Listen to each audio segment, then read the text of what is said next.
J'espère que vous allez bien. Je vous souhaite la bienvenue dans ce nouvel épisode de podcast où aujourd'hui on accueille Cindy qui est experte en Bonjour. customer care, en bonne expérience utilisateur, bonne expérience client.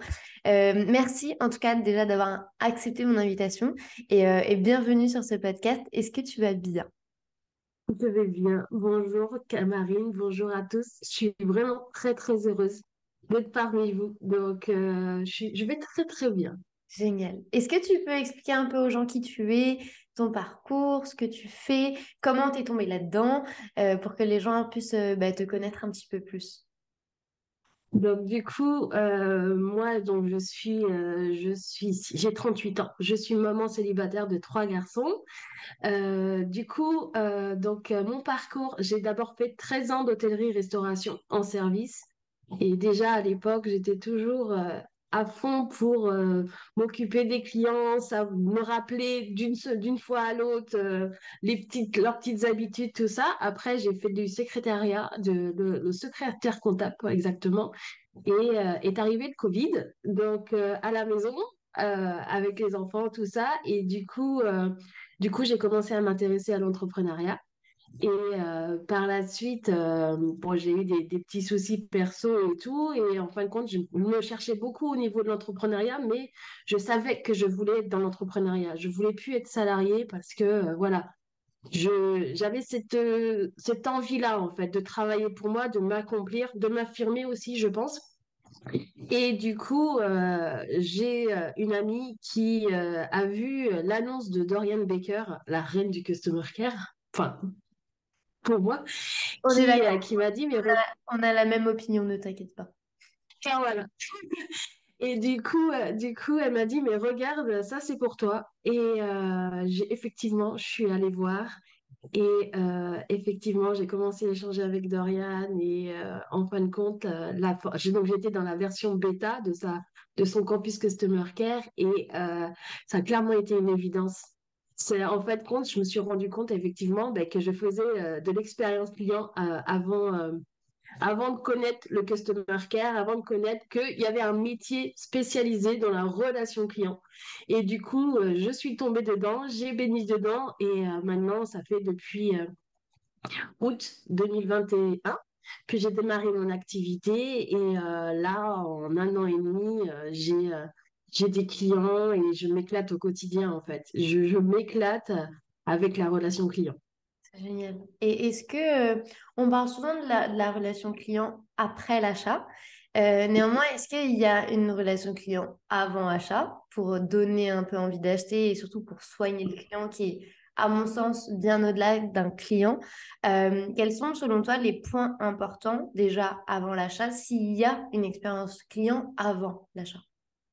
Alors, il faut savoir qu'en fin de compte, l'expérience client, elle commence au moment du premier échange avec ton prospect. Et même, je dirais même un petit peu avant. C'est-à-dire que même quand le client vient sur ton site internet, soit si tu es prestataire de service, soit c'est dans le e-commerce ou quoi que ce soit, il faut que ce soit agréable, il faut que ce soit ergonomique pour lui, pour que déjà, il ait toutes les informations. S'il a des questions, il y a une petite foire aux questions qui est préparée pour répondre à ces questions.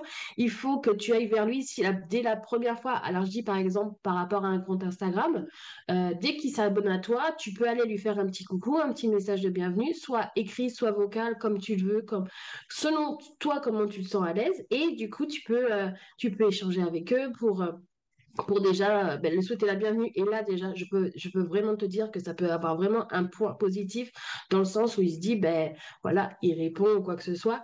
Et toujours, en fait, toujours prendre soin de ton client, toujours faire en sorte de bien écouter ses attentes et ses besoins. C'est vraiment très important. Après, au niveau avant l'achat, ce qui est bien aussi, c'est de pouvoir lui partager des témoignages de tes clients, de partager ce que tu proposes, tes offres que tu proposes, oui, mais un peu plus en fait. Pas juste, en fait, quand tu partages ton contenu, quand tu partages ce que tu fais, il faut être généreux en fait. Il faut pas se dire non, mais c'est pas un client encore, donc je peux pas tout lui dire. S'il me demande des conseils, je peux pas tout lui dire. C'est faux en fait. C'est une fausse croyance qu'on a tous.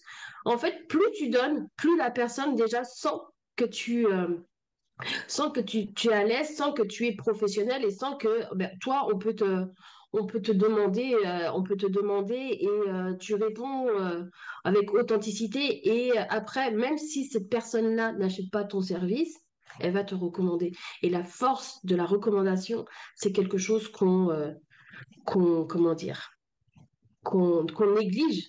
Mais à l'heure d'aujourd'hui, je pense que toi et moi, quand tu achètes quelque chose sur Amazon, la première chose que tu vas faire, c'est aller voir les avis. Donc, les avis, tout ça, c'est super important. Donc, faut être généreux, il faut être authentique, il faut être transparent.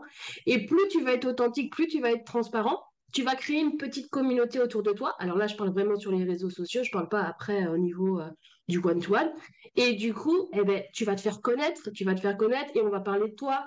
Et c'est comme ça, c'est la magie de la relation client. Et maintenant, en 2022, bientôt 2023, c'est super important en fin de compte. Ouais. Il faut savoir se différencier. Si maintenant, par exemple, tu as Nescafé qui fait vraiment un club d'espresso avec chacune, c'est pas pour rien en fait. C'est des petites gestes en fin de compte qui font faire en sorte que mais c'est ta marque en fait. Tu Mm. es ta propre marque, donc tu es obligé d'avoir une expérience client au top du top. Moi, je le dis tout le temps, mais le diable se cache dans les détails. Et effectivement, Oui, on peut avoir la meilleure offre et on peut vendre le meilleur truc au monde.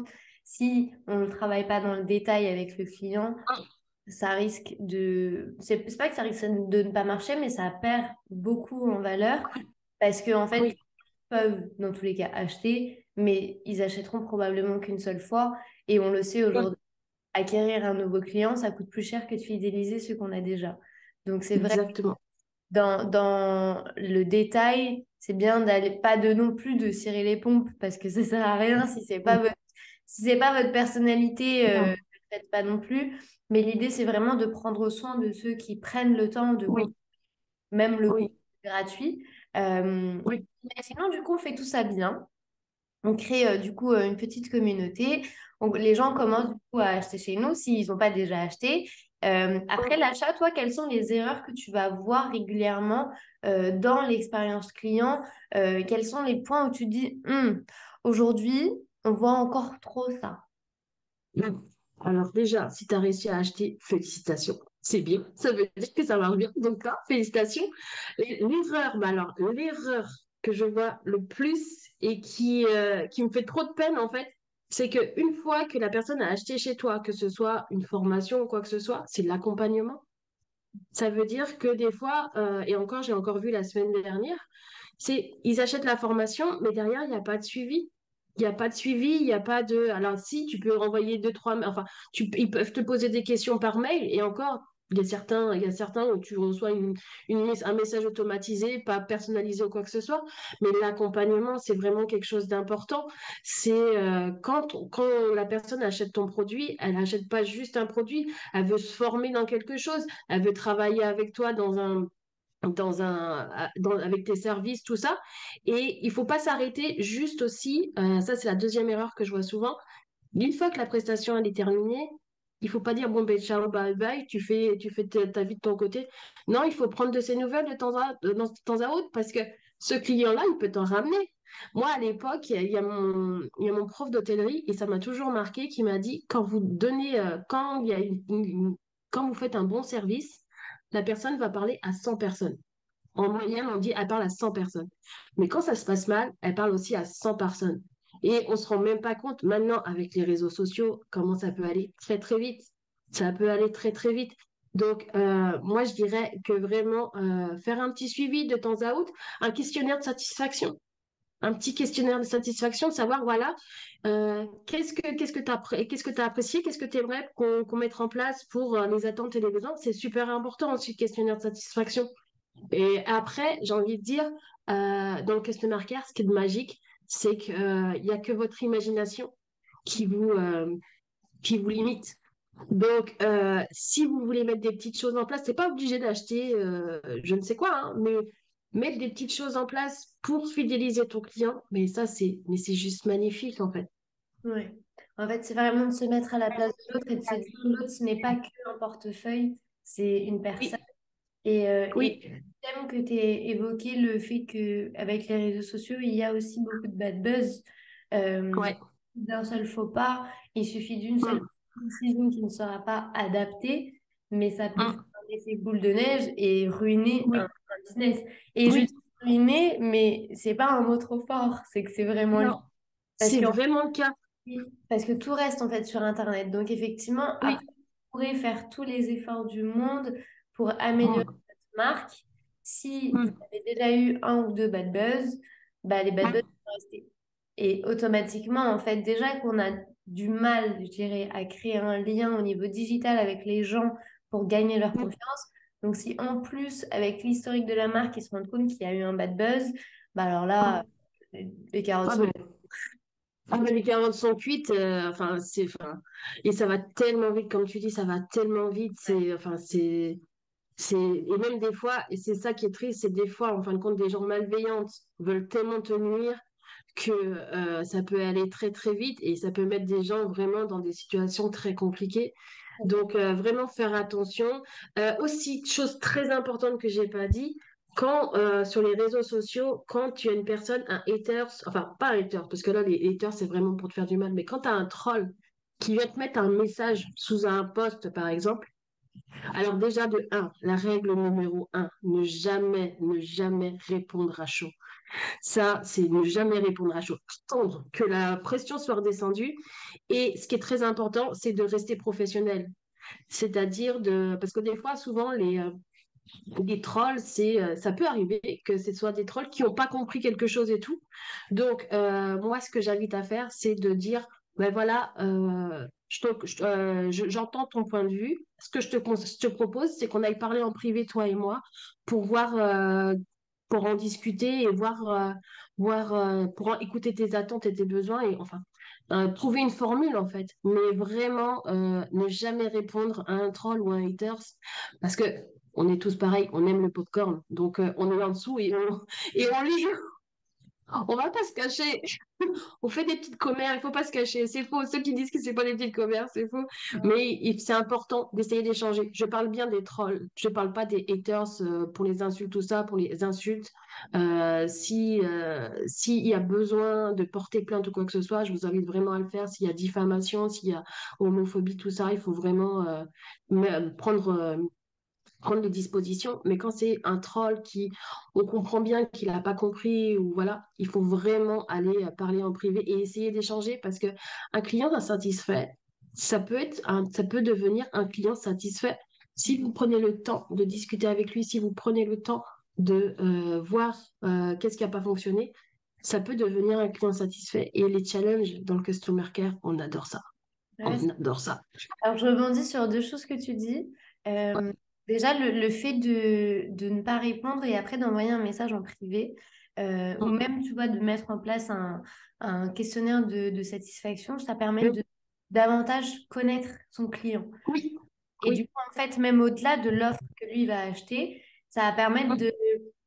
d'avoir des pistes en fait sur ce que la personne attend réellement aussi sur le marché, de développer une Mm. offre, d'améliorer ce que Oui, vous avez déjà.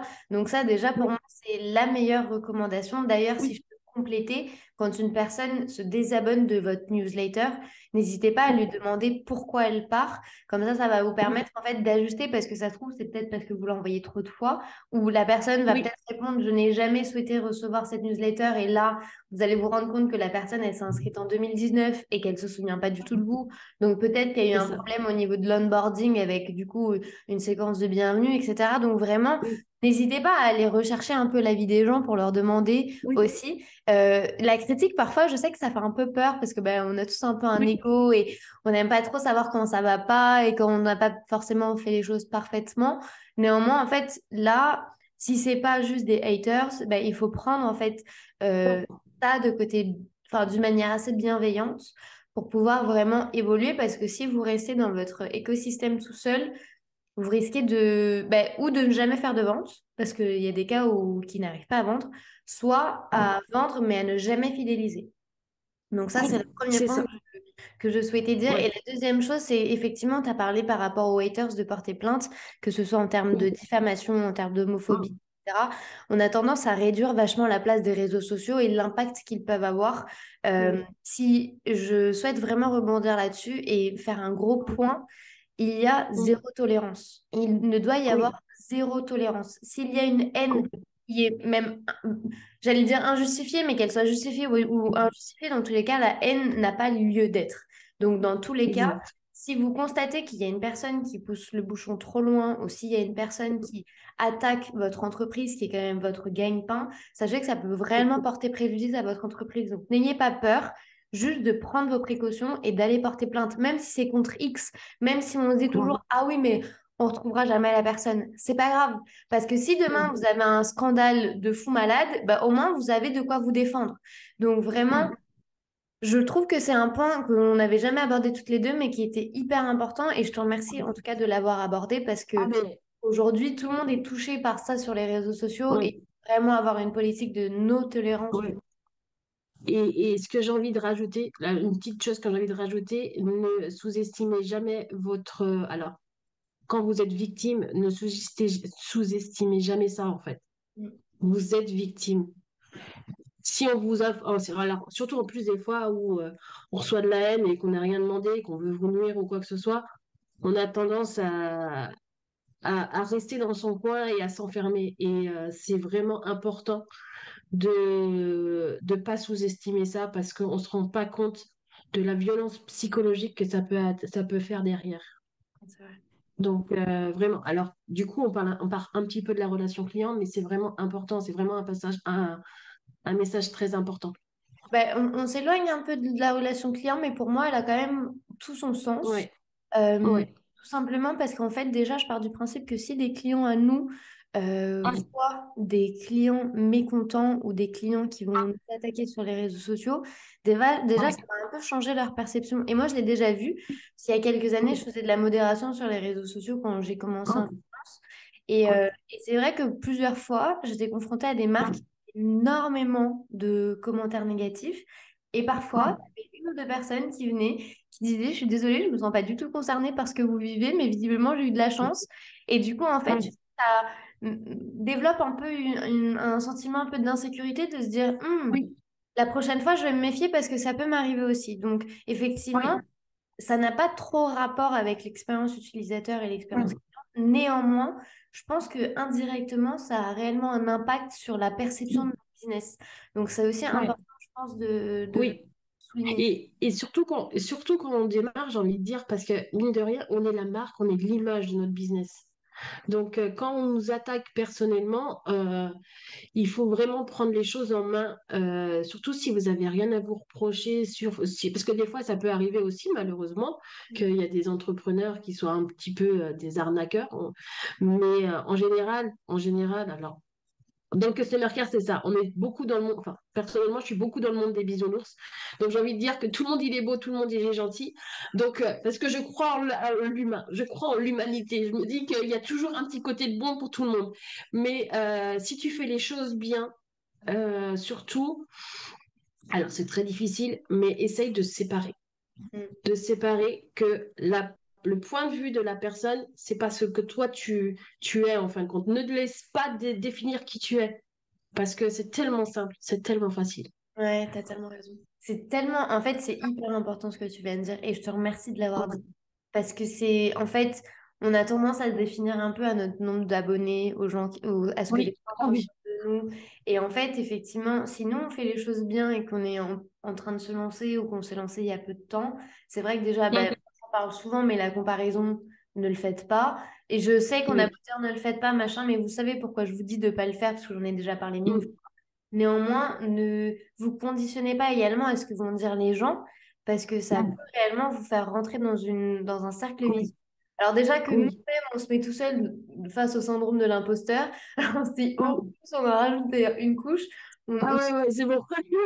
non, on s'en C'est sort bon, pas. c'est bon. Et, ouais, et surtout, enfin, entourez-vous d'entrepreneurs bienveillants. Moi, je sais que j'ai mon petit groupe de copines Customer Care et tout. Et franchement, mais on s'entraide et on s'élève vers le haut. Et c'est le meilleur des choses que vous pouvez faire aussi pour votre Customer Care. C'est quand vous vous dites, voilà, il faut que je réponde à mes petits clients, tout ça. Mettez-vous bien, mettez-vous bien, mettez-vous un petit plaid s'il fait froid comme en ce moment, un petit chocolat chaud, une petite bougie, une petite musique. C'est des petits rituels que vous mettez en place dans la journée mais qui sont tellement agréables. Vous devez prendre du plaisir pour le customer care. Vous devez prendre du plaisir quand vous répondez aux clients. Parce que mine de rien, alors c'est très, très. Vous savez que quand vous souriez, alors déjà quand vous faites des messages vocaux et que vous souriez, ça s'entend, mais vous savez que même si vous faites un message écrit et que vous souriez déjà, vous envoyez de la joie. Donc, c'est très important que vous soyez bien quand vous faites votre customer care. Et ne prenez pas le customer care comme une plaît, parce que je sais qu'on a tendance à se dire, non, mais j'ai mon business, je dois faire mon business et tout. Ne prenez pas le customer care pour une plaie. Prenez du plaisir à échanger avec vos clients, avec les prospects. Prenez du plaisir. Ouais, et surtout qu'en fait, cette approche, elle va vraiment permettre déjà de fidéliser également les clients. Est-ce que toi, tu aurais trois conseils ou trois rituels que tu mets en place pour fidéliser les gens qui viennent à nous, pour fidéliser les clients, pour leur donner envie surtout de rester? Parce que je sais qu'aujourd'hui, on a beau dire oui, ça coûte plus cher de chercher de nouveaux clients que de fidéliser. Ben, les gens ont vachement de mal à se dire, OK, mais je fais comment? Je fais quoi? Parce que en fait, on ne sait tellement pas par où commencer parce qu'on part toujours du principe que l'expérience client, c'est uniquement si le client il est mécontent et du coup, il faut gérer un peu la situation style Oui. SAV, alors que pas du tout. Comment faire, toi, de ton côté? Est-ce que tu as des conseils ou des rituels que tu mets en place, des petites techniques pour vraiment fidéliser davantage le client? Alors, et je vais pas dire juste client, je vais dire client et prospect. Alors au niveau des clients, déjà, les petits rituels que vous pouvez mettre en place tout simple et tout, qui durent 2 minutes. C'est-à-dire que demandez à vos clients leur date d'anniversaire. Pas forcément l'année, hein, mais les dates d'anniversaire. Leur souhaiter un message pour leur anniversaire déjà. Ils vont être tellement surpris. Après, si vous pouvez leur envoyer enfin, un petit mail avec une petite présentation là pour joyeux anniversaire, c'est top et tout. Mais c'est des petits trucs. Ou alors, mais souvenez-vous à chaque fois quand vous discutez avec votre client et quand, par exemple, comme je disais tout à l'heure, les personnes qui sont arrêtées vous avez arrêté l'émission ou alors c'était un produit que vous avez vendu, tout ça, de temps à autre, allez leur demander comment ça se passe pour toi. Est-ce que mon produit au quotidien, ça te plaît, ça te convient ou quoi que ce soit? Et même au niveau de vos prospects. Alors je dis pas tous les prospects, hein, parce que sinon mais les prospects les plus fidèles, ceux qui commentent régulièrement sous vos posts, ou les prospects qui échangent beaucoup avec vous de temps à autre, allez sur leur compte, allez voir ce qu'ils font, allez vous dire, ben tiens, likez un petit peu. Alors quand je dis ça, c'est pas pour faire de la prospection, attention, hein, c'est pour prendre soin, c'est pour lui dire, je fais attention à ce que tu fais, parce que la prospection et le customer care, c'est deux choses différentes, hein. La prospection, c'est bien pour vendre un produit et le customer care, c'est conseiller à la vente. C'est Mhm. deux choses différentes. Les rituels aussi que je mets en place, ben, c'est comme je te disais tout à l'heure, c'est un petit cocooning quand tu fais ton customer care. Et une chose, alors qui n'est pas juste dans le customer care et que moi j'ai mis en place et qui me fait du bien et que je sais que, par exemple, moi sur mon compte, tous les vendredis, on n'attend que ça, c'est pendant un moment dans ta semaine, tu prends une musique de ton choix et tu décompresses. Tu décompresses et tu te félicites pour tout ce que tu as fait pour toi, pour ton business. Et c'est super important, en fait. C'est super important parce que il faut savoir que le customer care, c'est pas juste aussi le client, c'est aussi toi. Il faut parce que, en fait, dans ce customer care, tu as care qui est prendre soin. Et c'est important que tu prennes soin de toi pour que ton customer care aille bien. Si tu vas pas bien, ton business ne va pas bien. Donc, prends soin de toi, c'est super important. Et est-ce que tu aurais du coup une action à mettre en place dès maintenant pour que si les gens veulent commencer un peu à travailler sur leur customer care, si ce qu'on a raconté a résonné un peu de se dire, OK, c'est vrai, je vais m'y mettre, je vais passer à l'action, quelle serait selon toi la première action que les gens peuvent faire dès maintenant pour se dire, OK, maintenant je mets le pied à l'étrier et je considère le Ok. customer care au sein de mon entreprise? Ok, donc si tu n'as pas mis en place pour tes prospects qui viennent s'inscrire par exemple sur ton compte, tout ça, tu peux déjà préparer un petit message de présentation que tu personnaliseras à chaque fois. Attention, de mettre le petit prénom, tout ça, parce que on n'envoie pas des